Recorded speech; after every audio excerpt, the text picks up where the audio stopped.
নিবিড় সবুজ অরণ্য, পাখির ডানা মেলার শব্দ, নীল আকাশ, দূষণহীন সমুদ্র।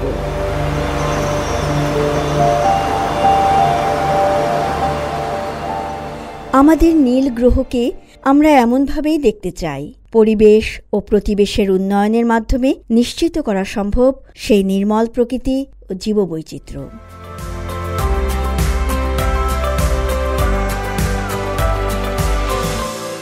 সুপ্রিয় শ্রোতা, মানুষ ও প্রকৃতি অনুষ্ঠান থেকে স্বাগত জানাচ্ছি আমি শান্তা মারিয়া। বিশাল দেশ চীনের রয়েছে সমৃদ্ধ জীববৈচিত্র্য। পরিবেশ, বাস্তুতন্ত্র ও জীববৈচিত্র্য সুরক্ষায় নিরলস প্রচেষ্টার ফলে চীনে জীববৈচিত্র্য যেমন বাড়ছে, তেমনি উন্নত হচ্ছে পরিবেশ ও বাস্তুতন্ত্র। আমাদের অনুষ্ঠানে আমরা চীন সহ পুরো বিশ্বের পরিবেশ, জীববৈচিত্র্য ও বাস্তুতন্ত্র নিয়ে কথা বলবো।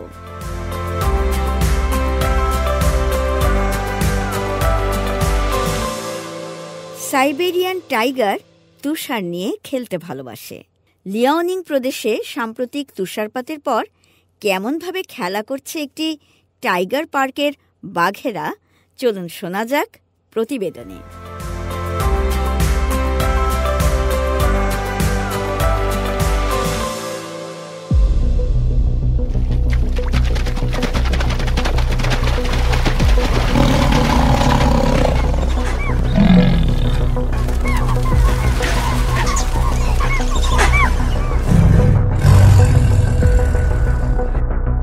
তুষারের ওপর আনন্দের সঙ্গে গড়াগড়ি খাচ্ছে একটি বিশাল দেহী বাঘ। কখনো আবার ফুর্তিতে তুষার নিয়ে খেলা করছে অন্য বাঘদের সঙ্গে। এমন দৃশ্য দেখে দর্শকরাও দারুণ মজা পাচ্ছেন। এই দৃশ্য দেখা গেছে লিয়াওনিং প্রদেশের একটি ওয়াইল্ড লাইফ পার্কে। উত্তর পূর্ব চীনের লিয়াওনিং প্রদেশের শানয়াং সিটিতে সম্প্রতি বেশ ভালো রকম তুষারপাত হয়েছে। এই তুষারপাতকে উপভোগ করছে শানয়াং সিটির সাইবেরিয়ান টাইগার সংরক্ষণ ও প্রজনন কেন্দ্রের 4 পেয়ে বাসিন্দারা। তুষারপাতের ফলে তাদের বাড়ি পরিণত হয়েছে খেলার মাঠে, আর তুষারের ছাওয়া আঙিনায় বাঘরা গড়াগড়ি দিয়ে মজা করছে। শানয়াং কুয়াইপো সাইবেরিয়ান টাইগার পার্কের বাসিন্দা 100টিরও বেশি বাঘের জন্য সাম্প্রতিক তুষারপাত ও তাপমাত্রা নেমে যাওয়া রীতিমতো উপহার। এই আবহাওয়ার সুযোগকে কাজে লাগিয়ে তারা মাটিতে তুষার নিয়ে খেলছে, বনে বেড়াচ্ছে, এমনকি গাছের চারপাশে জড়ো হয়ে দল বেঁধে খেলায় মেতে উঠেছে। চিড়িয়াখানার কর্মীরাও অবশ্য এই শীতল আবহাওয়া নিয়ে সচেতন। তারা বাঘের খাদ্য তালিকায় যোগ করেছেন আরও বেশি মাংস। তাদের জীবনযাত্রাও কিছুটা পরিবর্তন এনেছেন। এসব উন্নয়নের ফলে বাঘেরা এই শীতে আরামে থাকতে পারবে, তুষারকে উপভোগও করতে পারবে। চিড়িয়াখানার কর্মী সং হাইশান বলেন, এই শীতে তাদের ঠান্ডা প্রতিরোধে সাহায্য করতে বেশি করে মাংস খাওয়ানো হচ্ছে। শীতকালে ভেজা অবস্থা থেকে বাঁচতে নিয়মিত বাইরের ঘেরে শুকনো খড় রাখা হয়। এই শুকনো খড় তাদের ভেজা ভাব থেকে বাঁচাবে এবং শরীর গরম রাখতে সাহায্য করবে। এই ব্যবস্থা বাঘদের মন জয় করে নিয়েছে। রোদ পোহানোর সময় তাদেরকে খড়ের ওপর গড়াগড়ি দিতে দেখা গেছে। লিয়াওনিং প্রদেশের ছিং সুই থাই টাউনের শনপেই নতুন জেলায় শানয়াং টাইগার পার্ক অবস্থিত। এটি লিয়াওনিং প্রদেশের বৃহত্তম বাঘ প্রজনন কেন্দ্র। এখানে সাইবেরিয়ান টাইগারদের কৃত্রিম প্রজনন ও সংখ্যা বৃদ্ধির জন্য কেন্দ্র স্থাপন করা হয়েছে। ওয়াইফো টাইগার পার্কে রয়েছে পূর্ণবয়স্ক টাইগার পার্ক, শাবক tiger park, breeding tiger park. রাশিয়ার দূরপ্রাচ্য এবং উত্তর পশ্চিম চীনে মূলত বাস করে আমুর টাইগার, যারা বিশ্বের সবচেয়ে বিপন্ন প্রজাতির প্রাণীর তালিকায় রয়েছে। আমুর টাইগারেরই আরেক নাম সাইবেরিয়ান টাইগার। শীতল সাইবেরিয়ান অরণ্যের ফ্ল্যাগশিপ স্পিসিস এই বাঘ। এখানকার অরণ্যের ইকোসিস্টেমের প্রধান সদস্য সাইবেরিয়ান টাইগার।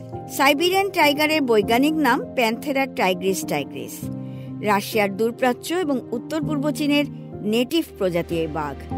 বিশ্বের সব বাঘের মধ্যে সবচেয়ে বড় আকারের বলেও এর খ্যাতি রয়েছে। বিশ্বের 13টি দেশে বাঘ বাস করে, এর মধ্যে অন্যতম চীন। গত কয়েক দশক ধরে চীনে জীববৈচিত্র্য সংরক্ষণমূলক ও পরিবেশ উন্নয়নে কাজ চলছে। এর ফলে বাঘের সংখ্যা উল্লেখযোগ্যভাবে বৃদ্ধি পেয়েছে।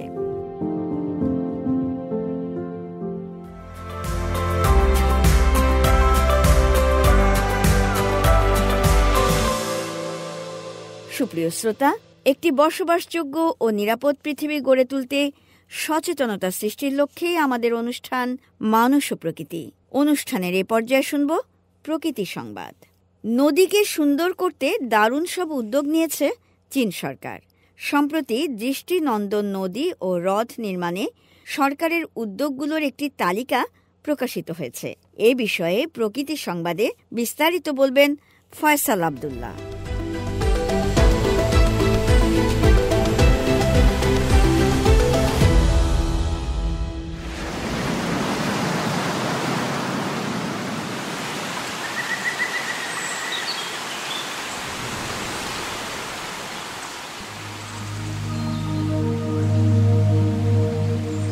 চীনের পরিবেশ ও বাস্তুসংস্থান মন্ত্রণালয় মঙ্গলবার দৃষ্টিনন্দন নদী ও হ্রদ নির্মাণে ৩৮টি অনুকরণীয় উদ্যোগের তালিকা প্রকাশ করেছে। এই উদ্যোগগুলো স্থানীয় কর্তৃপক্ষের পানি সম্পদ ও বাস্তুসংস্থান রক্ষার প্রচেষ্টা এবং মানব ও প্রকৃতির মধ্যকার সামঞ্জস্য বজায় রাখার উপর গুরুত্ব আরোপ করেছে। বেইজিংয়ের ছিংহো নদী এবং পূর্ব চীনের চিয়াংশু প্রদেশের ইয়াংচৌ শহরের মাংতাওহ নদীর পানির পরিবেশ রক্ষার সমন্বিত প্রচেষ্টার কথা বিশেষভাবে উল্লেখযোগ্য। এসব উদ্যোগ পানির বাস্তুসংস্থান রক্ষায় নতুন মানদণ্ড স্থাপনের চেষ্টা করছে। পূর্ব চীনের আনহুই প্রদেশের শুয়ানছেং শহর এবং দক্ষিণ চীনের কুয়াংতং প্রদেশের ফোসান শহর পরিবেশগত পণ্যের মূল্যায়নের মাধ্যমে বাস্তুসংস্থানগত সুবিধাকে অর্থনৈতিক উন্নয়নে রূপান্তর করছে।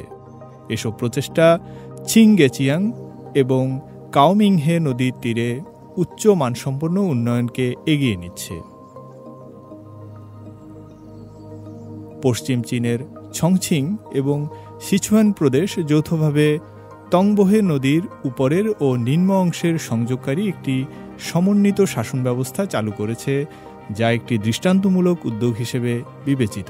পরিবেশ মন্ত্রণালয় জানিয়েছে, এ বছর জাতীয় পর্যবেক্ষণে থাকা ২৫৭৩টি জলাশয়কে সুন্দর নদী ও হ্রদ উদ্যোগে অন্তর্ভুক্ত করা হয়েছে। আশা করা হচ্ছে ২০২৭ সালের মধ্যে এসব জলাশয়ের ৪০% প্রকল্পের মানদণ্ড পূরণ করবে, যেখানে স্বচ্ছ পানি, সবুজ তীর এবং প্রচুর মাছ সহ একটি সুস্থ বাস্তুসংস্থান থাকবে। ২০২১ সালে এই উদ্যোগ শুরুর পর থেকে মোট ৯৪টি উদাহরণমূলক প্রকল্পকে হাইলাইট করা হয়েছে।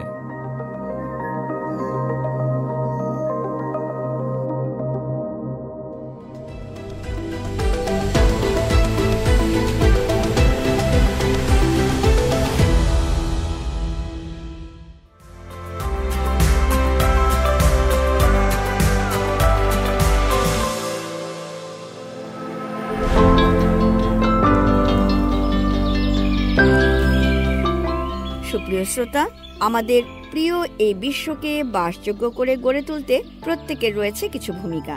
আসুন জীববৈচিত্র্য রক্ষায় এগিয়ে আসি। উত্তর গোলার্ধের বিভিন্ন স্থানে এখন শীতকাল চলছে। বাংলাদেশে আসতে শুরু করেছে পরিযায়ী পাখিরা। আসুন একটু উষ্ণতার খোঁজে শীতল ভূমি থেকে দক্ষিণে উড়ে আসা পরিযায়ী পাখিদের নিরাপত্তা নিশ্চিত করি। এই আহ্বান জানিয়ে আপনাদের কাছ থেকে বিদায় নিচ্ছি আমি শান্তা মারিয়া। আগামী সপ্তাহে আবার কথা হবে। চাইচিয়েন।